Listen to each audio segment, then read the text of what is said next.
Bonjour à toutes, tiens, ça y est, on repart sur l'AMG. Donc, vous l'avez compris, désormais la voiture est arsautée. Ça y est, c'est officiel. Par contre, je vais commencer mon laïus par vous faire part de deux grosses gaffes. La première, il y en a certains qui ont dû se poser la question, de dire tiens, comment la voiture est passée d'une position verticale à une position horizontale. Tout le travail que j'avais réalisé pour fabriquer les supports, pour descendre la voiture avec la chèvre, la remettre donc dans cette position-là, toutes ces images, je les ai supprimées par inadvertance, hein, pour pas dire à l'insu de mon plein gré, comme diraient les Guignols, enfin comme dirait Richard Virenque dans les Guignols. Voilà, donc j'ai cherché partout sur le cloud, sur mon iPhone, dans la poubelle, voilà. Je les ai supprimés définitivement. Bon, c'est pas dramatique, je vais juste vous montrer rapidement comment j'ai fait, rien d'extraordinaire. Et puis la deuxième gaffe, elle est quand même plus embêtante. La dernière fois, quand j'ai découpé la voiture, je me suis précipité, c'est vraiment le cas de le dire, je me suis précipité pour aller décharger ma remorque, mis à part que je n'avais pas vu qu'il me manquait tout ce côté-là, avec les deux angles ici. Voilà, donc cette pièce-là que j'aurais pu récupérer sur la mienne, il va falloir que je la reconstruise. Et c'est pas gagné du tout. Voilà, donc bon, j'ai assez parlé, hein. On va se mettre au boulot parce que là, l'heure tourne, le temps tourne et puis le Tour de Corse se rapproche, doucement mais sûrement. Allez, c'est parti.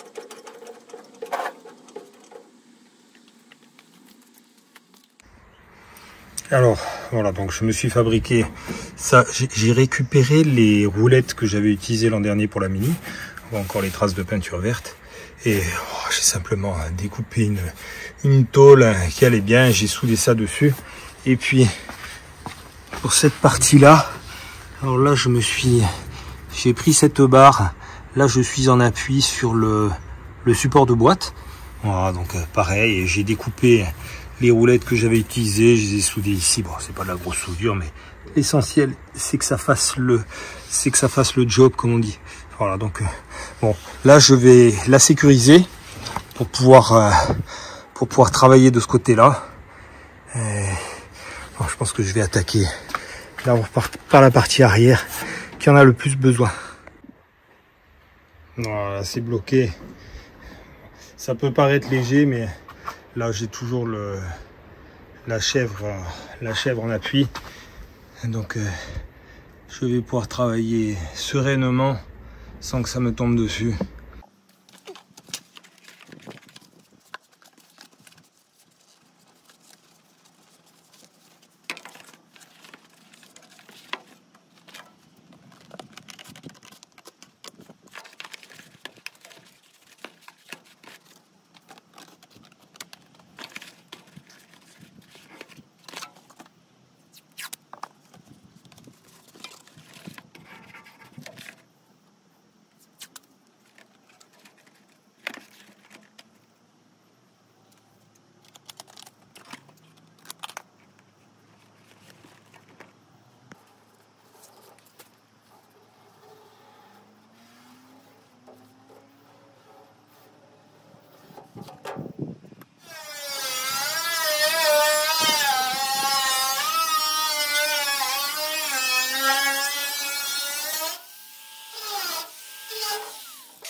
Voilà, donc ma pièce va se positionner comme ça.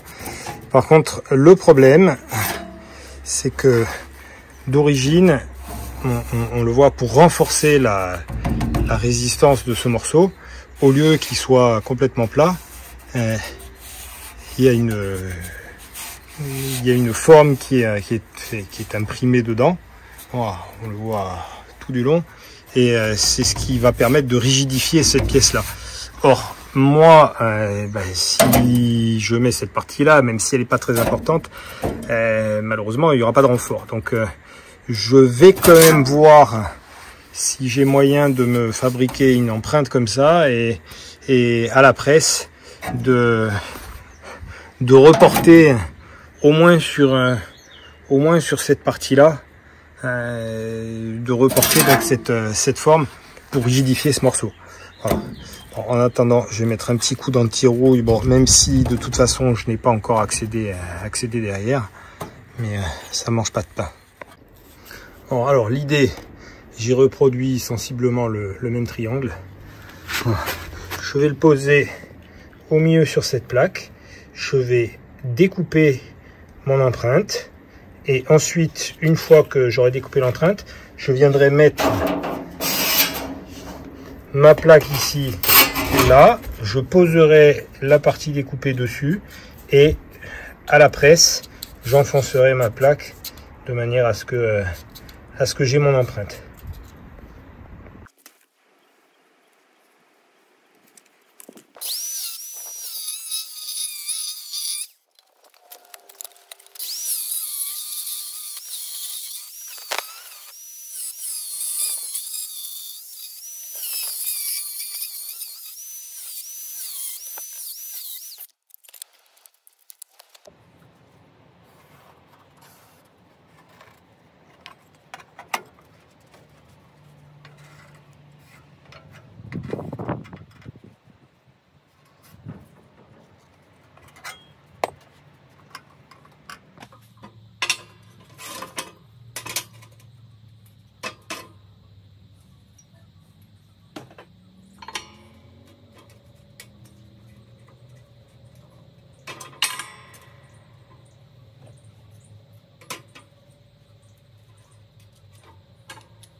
Nickel.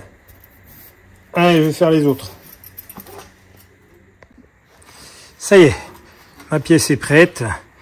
J'ai réalisé mes emboutis. Alors, l'intérêt de cette technique, elle est toute simple. C'est pour permettre à la tôle... Enfin, en fait, ça permet au morceau de gagner en rigidité.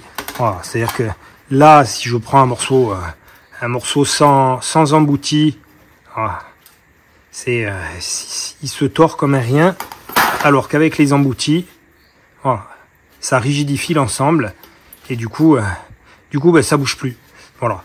Donc, on est assez proche de l'origine. Je suis pas mécontent, surtout que c'est vraiment fait de briques et de broc. Donc, maintenant, il me reste plus qu'à positionner sur la voiture et à souder.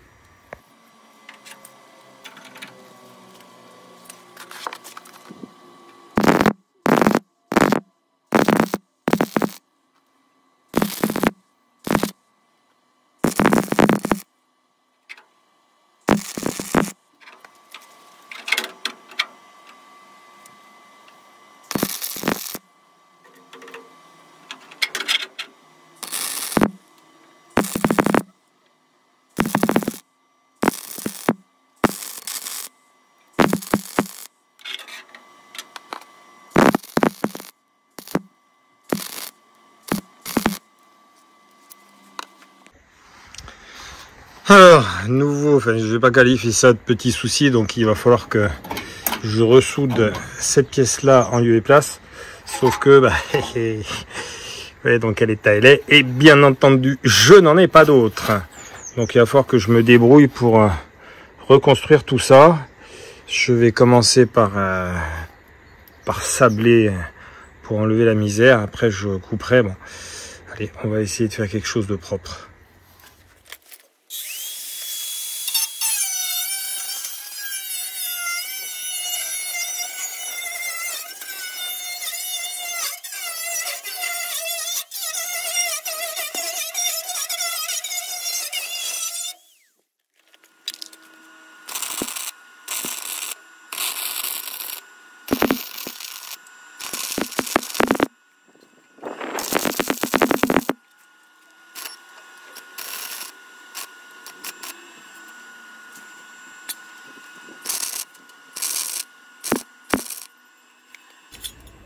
Allez, là on est toujours sur la même technique, donc j'ai découpé un morceau du toit, voilà, je l'ai décapé, c'est toujours pareil hein, avec mon petit réchaud. Et là je lui ai fait le bord. Voilà, c'est en place.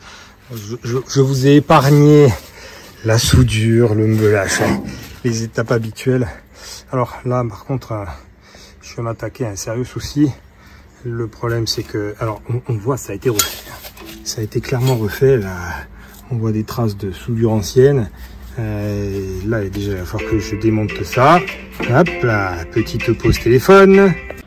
Bon, petite pause sur mon chantier. J'ai été sollicité, on va amener un car, il y a apparemment une billette de porte qui est cassée, donc le propriétaire, le patron des autocars, qui n'est autre que le petit ami de ma fille, m'a demandé si je pouvais lui faire une soudure. Donc j'attends son bus et puis après je me remets à la partie intérieure de l'aile qui est quand même assez compliquée.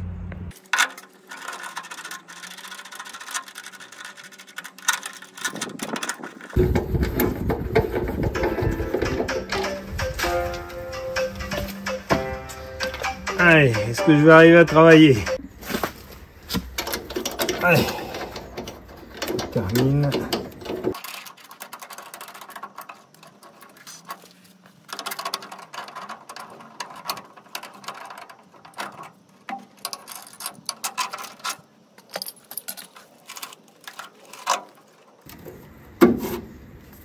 Il va falloir sortir tout ça, c'est pourri.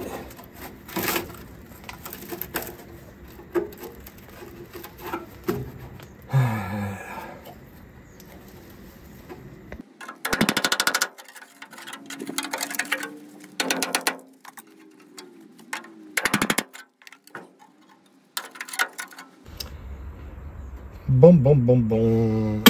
On va prendre le burin. C'est bien pourri en dessous.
Ça y est, tout est ouvert là. Je viens de passer un coup d'aspirateur dans le longeron.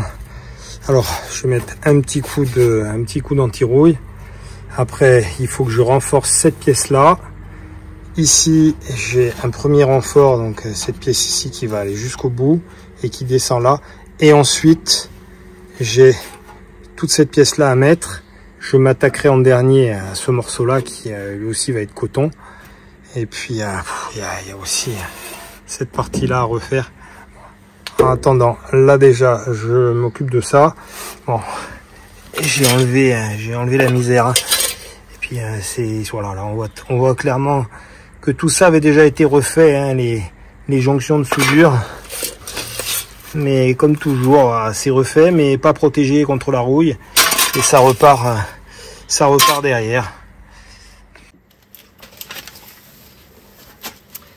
Allez, ça avance. Donc là, je vais positionner ma pièce. Alors, toujours le même principe, hein. Bon, c'est récupéré sur le toit. Par contre, il faut que je fasse attention, que j'économise un peu la tôle du toit, parce que si je veux pouvoir faire tout mon bas de caisse ici, j'ai intérêt de ne pas trop en découper.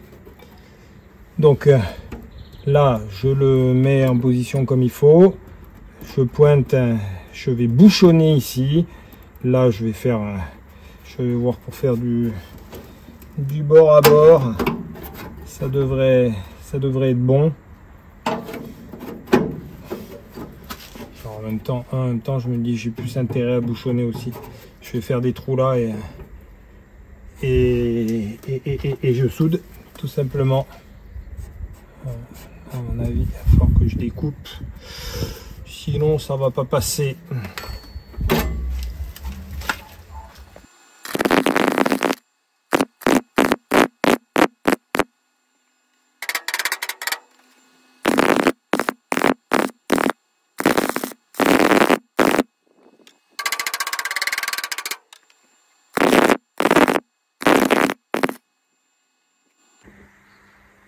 Ouais, ça avance. Alors j'hésite entre m'attaquer à cette partie là. Bon, je vais d'abord terminer ici. Donc là je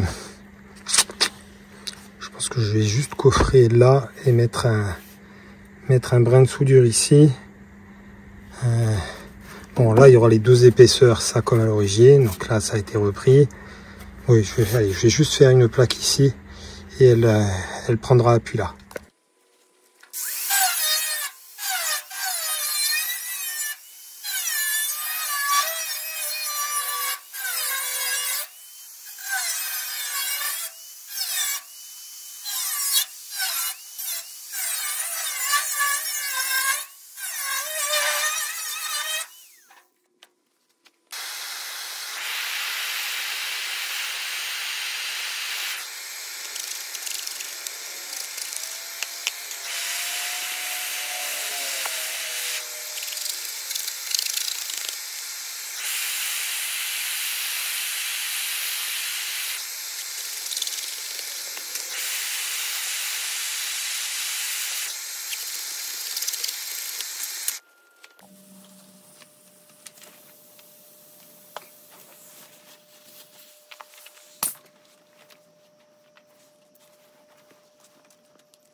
là les choses se compliquent clairement. Alors j'ai découpé donc un morceau, je l'ai déjà martelé pour lui donner l'angle. Et le problème c'est qu'il va falloir que je cintre aussi cette partie là. Mais pour pouvoir la cintrer, il va falloir déjà que je positionne, je mette des points de soudure parce que sinon je vais pas y arriver.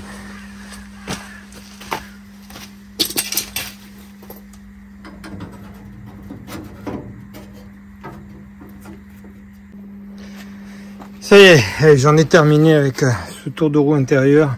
Bon, là je pense que je vais mettre des petits points de soudure. Voilà. Allez, il a retrouvé son galbe d'origine, on va dire. Donc là, le soleil est en train de décliner. Prochaine étape et non des moindres, il va falloir que je refasse cette partie-là. Ça va pas être simple non plus. Surtout que bon, il y a l'angle qui va être compliqué à refaire. Enfin, il y a un double angle en plus. Un premier ici et un second là. Bon, allez, ça prend forme. Déjà, on retrouve... je vais mettre mon aile en carton. On retrouve une partie de la forme de la voiture. Voilà. Allez, c'est pas mal. Je suis cuit. Il est 6 h du soir. Je suis une journée complète. J'ai pas fait de pause entre midi et 2. Une journée complète pour faire un coin d'aile et j'ai pas fini. Mais bon, ça avance. Ça avance. Allez, j'en profite. Je fais une petite pause là pour aujourd'hui. Je vais arrêter parce que je suis fatigué. C'est la bonne fatigue, mais je suis fatigué quand même. Et puis je commence à avoir à peine à va, mais je commence à avoir un peu faim. J'ai ma factrice qui m'a appelé ce matin, comme le centre de tri est pas loin d'ici. Quand elle a un colis pour moi, elle m'appelle, ça lui évite d'avoir à faire la livraison en ville, et elle a bien raison. Donc c'est un colis d'un abonné, Pascal, que je remercie. Bon, je sais ce qu'il y a dedans. Ce sont des pièces pour la 4L. Ça aussi, c'est quelque chose que j'apprécie tout particulièrement avec cette chaîne. Cet élan de solidarité, même sur des projets qui sont en stand-by. Là, je vois cet été, il y a un abonné qui va venir en Corse et qui va m'amener des pièces de lambrette pour que je puisse restaurer ce scooter dès que le tour de Corse sera terminé. Voilà, donc là, Pascal, il m'a envoyé un joli colis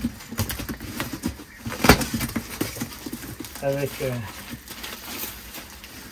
tout un tas de pièces. Il doit y avoir un Eman, je reconnais la clé.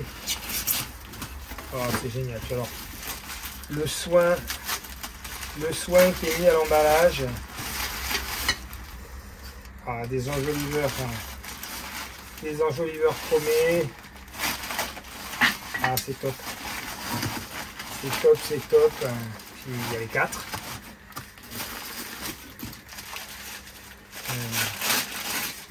Un bloc compteur. Un bloc compteur complet. Et ici des pièces qui peuvent servir, enfin, qui vont servir.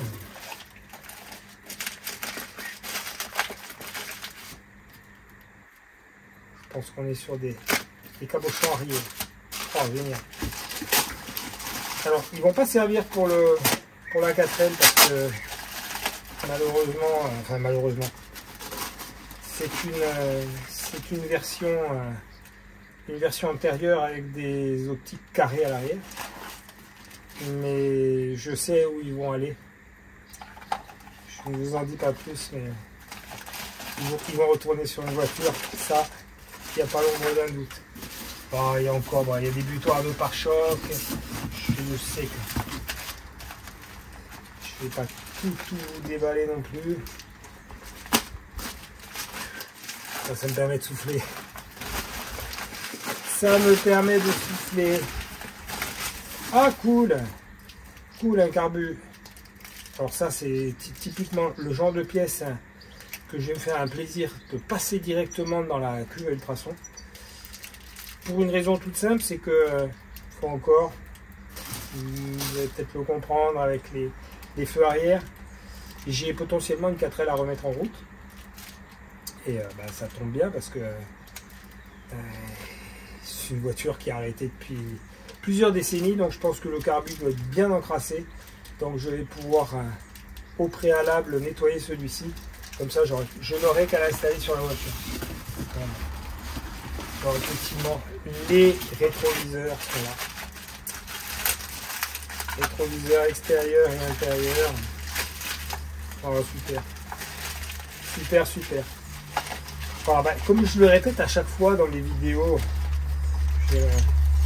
je sais qu'il y a des gens qui ont envie de participer à ces projets. Et voilà, c'est une manière d'y participer. Alors, on n'est pas sur l'AMG, mais tout ça sont des pièces pour certaines dont je vais avoir besoin pour la 4L. Et franchement, c'est cool, quoi. C'est vraiment super, super sympa de penser à moi et de me fournir ces pièces. Et puis voilà, comme ça on est sur du bon recyclage. Ça c'est tout à fait dans l'optique. C'est l'ADN de la chaîne. J'aime à le répéter. Là on est parfaitement dessus. Bon, pour ces pièces-là, j'aurais pu m'épargner une partie du travail. Si j'avais pas eu la bêtise de tout jeter précipitamment. Bon, je vous cache pas que ce qui m'embête le plus, c'est vraiment ce coin-là. Mais bon, je vais me débrouiller. Comme disait mon cher père, il n'y a pas de problème, il n'y a que des solutions. Donc là, la solution, on va la trouver. Allez, sur ce, pause. Et on reprend tantôt. Allez, les choses se compliquent. Donc ça, c'est ce qui reste du bas de caisse côté conducteur de l'AMG d'origine. Donc tout ceci est dans un état pitoyable, mais il va quand même falloir que je fasse avec. Alors, je vais profiter toute cette partie-là est saine. Alors ça, je vais le récupérer. Ici, je pense que je vais couper à ras et il va falloir que je refasse ce morceau-là, donc avec un premier angle là et un second. Bon, la petite lèvre ici, là, elle est pas obligatoire. Par contre, sur la partie avant, ça va être vraiment compliqué. Je vais essayer. Il faut quand même que je récupère cette partie ici. Le problème, c'est que des coins, c'est tellement rongé par la rouille que je vois pas trop ce que je vais pouvoir faire.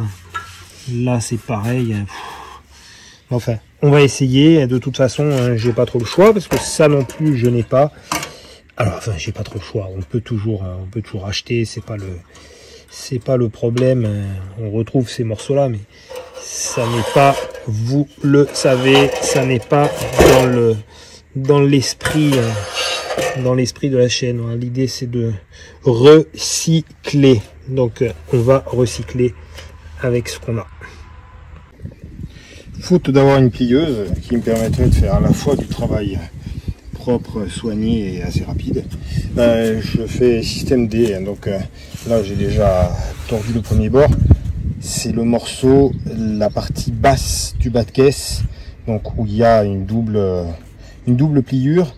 Et en fait, cette partie ici, je vais avec mon petit outil pour faire ma petite marche. Je vais faire une marche là et je viendrai souder sur l'ancien bas de caisse pour rattraper toute la partie qui est pourrie. Donc là, malheureusement, j'ai pas trop de possibilités. Je bloque ça tant bien que mal. Et puis, il faut que je plie ça vers le bas pour avoir mon décrochement tac comme ça. Bon, c'est pas l'idéal. Peut-être qu'un jour, j'investirai. Je pense qu'il va falloir que j'investisse dans une plieuse de qualité. Surtout que bon, là, on a quand même de l'épaisseur. C'est pas de la tôle fine. Donc, alors, Allez, j'attaque à faire mon deuxième bord et ensuite je soude. Voilà. Bon, là ma pièce c'est pas encore parfaitement arrondi là, mais je vais faire le nécessaire. Voilà, donc en gros, je vais découper donc toute cette partie qui est pourrie. On voit clairement que là c'est pas raisonnablement pourri, c'est franchement pourri. Donc il va falloir que je coupe tout ça, et en lieu et place, je vais venir souder donc ces pièces là pour refaire mon bas de caisse et pouvoir ensuite le souder sur la voiture, sachant que je n'ai pas encore décidé là non plus ce que j'allais faire. Il n'est pas impossible, comme sur la voiture en fait il reste toute cette partie ici, elle y est. Ce qui me manque sur la voiture, ça a été coupé à ras ici. Donc il n'est pas impossible en fait que là aussi je fasse un petit décrochement et que je soude cette pièce là sur le morceau de la caisse. Je vais réfléchir à la question. Bon, alors l'idée, une fois encore, hein, je n'ai aucune prétention. C'est quelque chose que je vais tester. Je ne sais pas du tout si ça va fonctionner. L'idée là, je voudrais réaliser cet arrondi. Bon, là il est grossier parce que je tape dessus de l'autre côté, mais ou alors il faudrait que je prenne un tas. Là en fait, je me dis, je vais faire avec mon disque à lamelles, là, je vais me faire comme une gorge, hein, comme une gorge ici, de manière à pouvoir positionner ma pièce et puis taper dessus pour avoir un rendu le plus lisse possible. Bon, ça vaut ce que ça vaut. C'est sûr, il y a des machines normalement pour réaliser ce genre d'opération, machines que je n'ai pas. Donc on fait à loose ou débrouille. Voilà.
Allez, mon bas de caisse est soudé, il est meulé.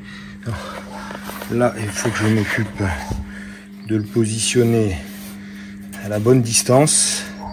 Voilà, donc normalement, il va falloir que je trace ici et que je découpe un petit peu. Et puis ensuite, toujours pareil, je soude Et je verrai pour retourner la caisse ensuite pour souder le bord en dessous. Ouais, ça commence à prendre forme.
Ouais, ça prend forme.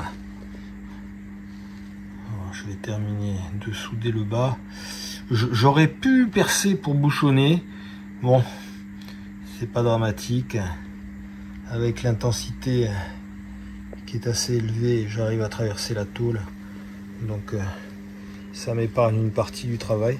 Alors, là par contre, ça va être un gros souci. Il va falloir que je reconstruise complètement cette pièce-là. Qui sur l'autre malheureusement est dans un piteux état, mais et puis bah, il y a la partie arrière, hein. Alors, tout le bas de l'aile à refaire, là aussi ça va être coton,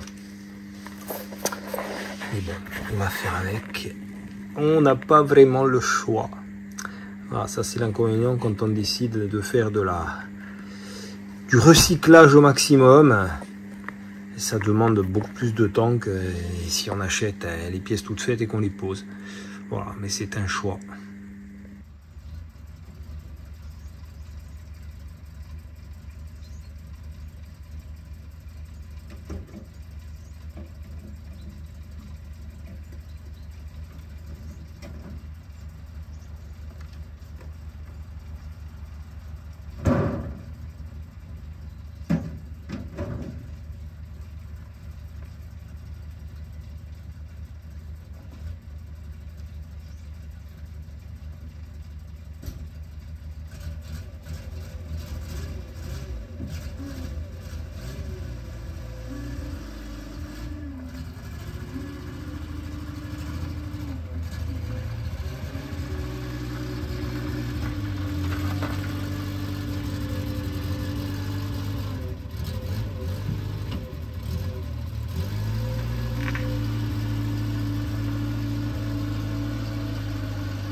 Oh, vous l'aurez compris, en m'ayant vu charger la 4L. Voilà, alors en fait, je ne m'en sépare pas. Hein. Simplement, là, il faut que j'aille chercher la MG blanche au village. Et donc, j'en ai profité, j'ai appelé mon ami, donc propriétaire de la 4L, pour lui demander exceptionnellement, parce que j'ai des soucis de place, exceptionnellement, sachant que je ne vais pas reprendre la restauration de sa 4L enfin avant le mois de novembre, puisque jusqu'au mois d'octobre avec le Tour de Corse et le projet de l'AMG, je n'ai pas le temps de me consacrer à un autre chantier, en tout cas un autre chantier de restauration long. Après, ponctuellement des petits chantiers, ça je peux toujours en faire, mais donc du coup voilà, je remonte sa R4 F6, hein. Donc je remonte sa fourgonnette chez lui et je récupère la MG que je vais mettre en lieu et place de la 4L. Voilà. Bon, ben, c'est parti, on se retrouve une fois encore sur le terrain. Allez, je vais venir débarrasser. Alors, en fait, l'idée ça va être de tirer. Bon, je pourrais venir plus près, mais je vais venir accrocher le treuil là et puis je vais le tirer avec le treuil électrique, la sortir du terrain et on verra pour la charger dehors.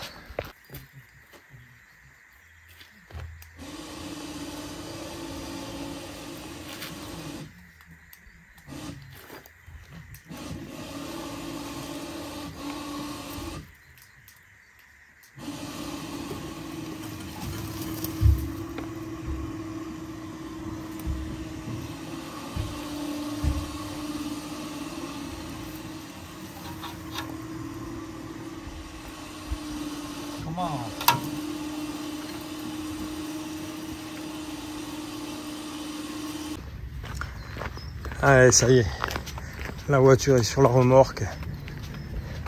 Je me suis fait aider par mes amis Jean-Paul et son neveu. On a deux générations. Une nouvelle génération de MG et l'ancienne. Bon, je pense que vous connaissez la réponse, laquelle je choisis des deux. Allez, on va sans rentrer sur Corté et je vais faire le nécessaire. Bon, c'est pas impossible que je m'arrête pour lui mettre un petit coup de Karcher.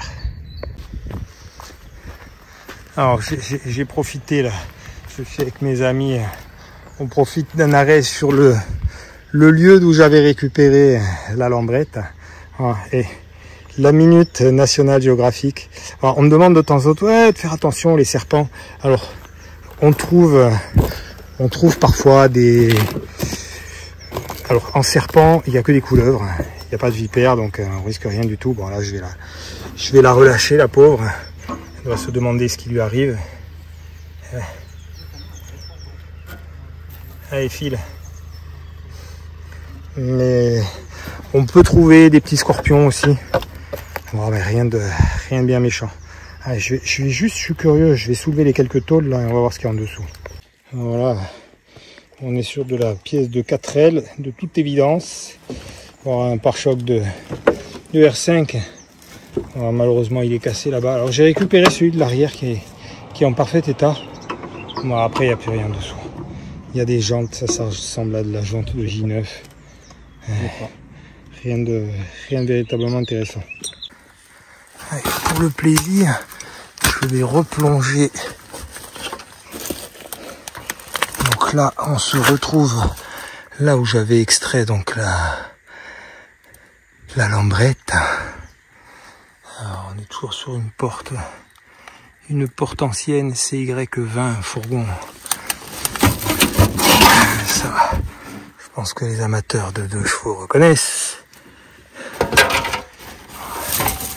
Là, on est encore sur de la pièce de R5, mais des pièces qui sont cassées. Ça sent le cric d'origine Renault.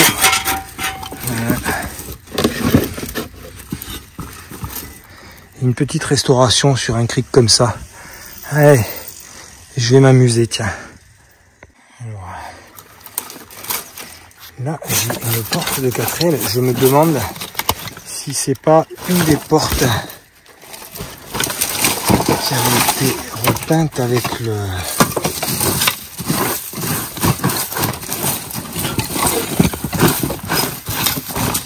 A priori, celle-ci n'a pas de décoration.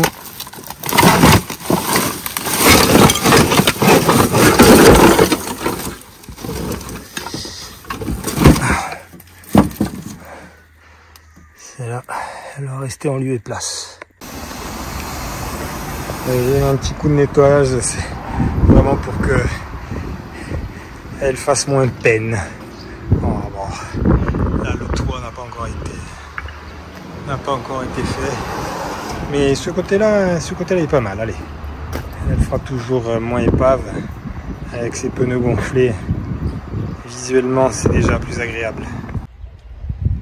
Je m'occupe de l'inspection de l'AMG. Je pense que ce véhicule a été inondé. Et quand on voit de partout, il y a des dépôts de boue. Et il y en a y compris sur le cache-cubuteur. Et je pense que c'est pour ça que le moteur est bloqué. Il a simplement dû... le véhicule a été inondé, il a pris l'eau. Et puis voilà, quand ils n'ont pas fait le nécessaire. Donc ce qui explique que le moteur soit grippé. Bon, je vais lui mettre juste un petit coup de nettoyage rapide, histoire qu'elle présente à peu près correctement. Mais bon, je pense que de toute façon, je prendrai l'autre moteur. Celui-ci, ce sera l'occasion de le démonter, mais je vais profiter d'avoir le moteur de celle que j'ai découpé en morceaux, qui lui tourne pour remplacer celui-ci. Allez, avant de la mettre en place, je vais lui mettre un petit coup de nettoyage. Oups, désolé. Un petit coup de nettoyage, ça lui fera pas de mal. Elle présentera toujours mieux. J'en ai terminé. Voilà, je l'ai remise en lieu et place. La meilleure mine comme ça. Prochaine étape. Je ne sais pas encore quand, mais bon, après c'est toujours le même. C'est toujours le même principe. Quand je récupère un véhicule quel qu'il soit, j'ai toujours envie de le démarrer de suite. Bon, là ça va juste pas être possible et pas être raisonnable. Mais la tentation est grande. Ça y est, on en termine. Bon, j'espère que les images vous auront plu. Bon. Bon, il fallait la sauver celle-là. Ça me paraît une évidence. Voilà. Semaine prochaine, je vous cache pas que je ne sais pas encore ce que je vais vous proposer.